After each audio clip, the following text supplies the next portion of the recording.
ये देखें जी, garden town बरकत मार्केट है और ये पोश इलाका है। और कुदरत की सितमगरीफी देखें कि ये एक तरफ पोश इलाका है और दूसरी तरफ ये भी लोग हैं। ये भी देखिए झुग्गियों में रह रहे हैं।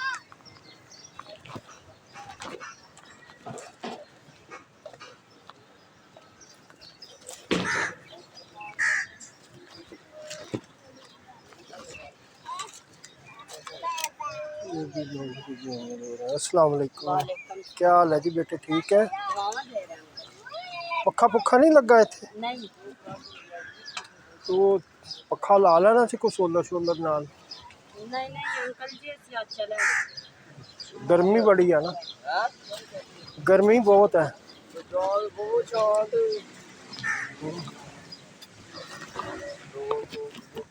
क्या हाल है, ठीक हो?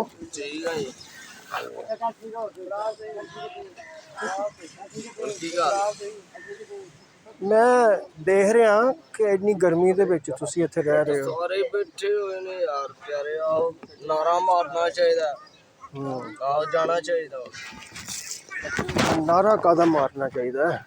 तो जाना चाहिए यार, असी किसे ले जाने क्या की समझ, असी नहीं किसे ले जाने। मेहरबानी वेखण वाले की सोच रहा है, जाना ही बनता।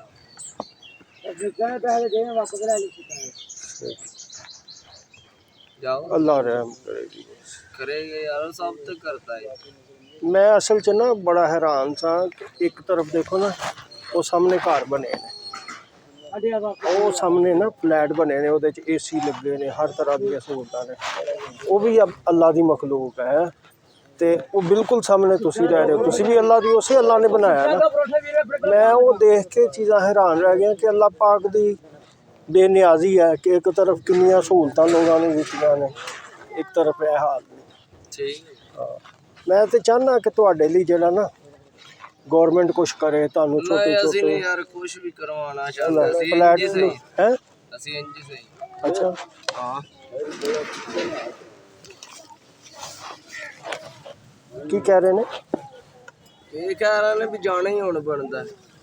नहीं वो तो ਇਸ ਤਾਂ जाना ही। ਬੇਟੀਆਂ ਨੇ ਯਾਰ, ਲੋਕੀ ਵੇ ਰਹੇ ਕੀ ਸਮਝ, ਮਿਹਰਬਾਨੀ ਕਰੋ। ਤੇ ਹੁਣ ਬਾਰ-ਬਾਰ ਇਹਨੂੰ ਕਹਿੰਦਾ ਬੰਦਾ ਅੱਛਾ ਨਹੀਂ ਲੱਗਦਾ। ਮਹੱਲੇਦਾਰੀ 'ਚ ਤੁਸੀਂ ਵੀ ਰਹਿੰਦੇ, ਅਸੀਂ ਵੀ ਆਪਣੀ ਬਲਾਦਰੀ 'ਚ ਰਹਿੰਦੇ ਆ, ਤੇ ਜਾਓ ਹੁਣ ਮਿਹਰਬਾਨੀ। ਕੌਣ ਸਕ ਅਸੀਂ ਕਿੱਥੇ ਖਾਣ ਪੀਣ ਸਾਡਾ ਵੱਖਰਾ, ਲੜਾਈ ਨੂੰ ਅਸੀਂ ਇਕੱਠੇ। अस्सलाम वालेकुम, क्या हाल है बेटे, ठीक हो? आप मेरे बेटे हो, ठीक है? मैं सिर्फ आप लोगों को सलाम करने आया हूँ। तो हमने सलाम का जवाब दिया है ना साहब, मेहरबानी। जी किधर? नहीं समझ रहे। खाली पीछे देखो ना, इतने लोग हैं और भी, उससे भी सलाम लो। जाओ, सब जाओ मेहरबानी, जाओ यार, जाओ यार, उन खड़े ही रहना यार, तुम धक्के नाल सलाम ले तो जाना पड़ता।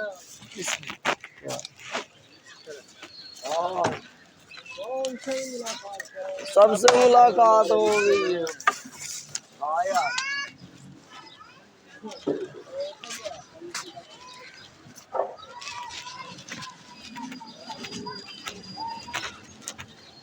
ये लोग बड़े मुहतात होते हैं क्योंकि गैर कानूनी रह रहे हैं, तो उनको खौफ लगा रहता है यहाँ से जगह खाली न करवा दें।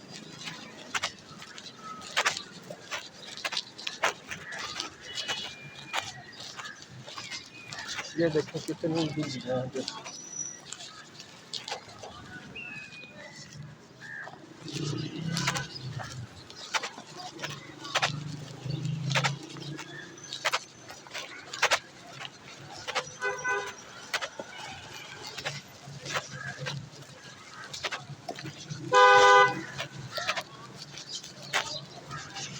ये देखें जगह है।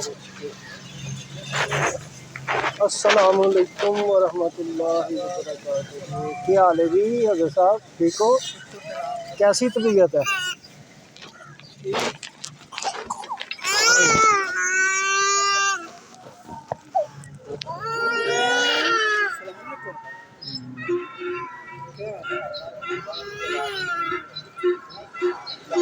और आप लोग ठीक हो सारे?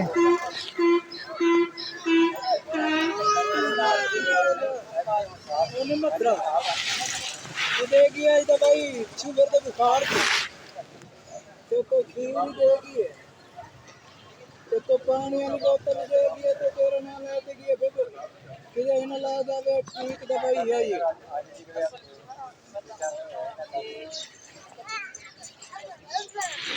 अच्छा हूँ क्या ठीक थी चलो हाँ कर ले बड़ी मेहरबानी जज़ाकल्लाह। करो गल तुसीं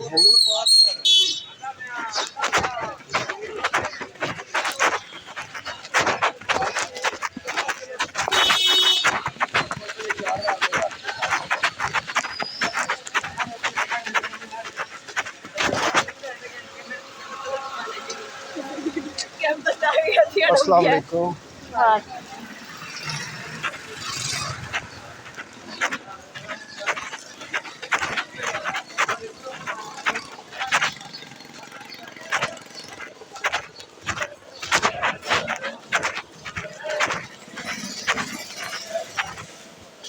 अस्सलाम वालेकुम रहमतुल्लाहि व बरकातुहू। क्या हाल है जी? एक खात के कितने पैसे लेते हैं? 300।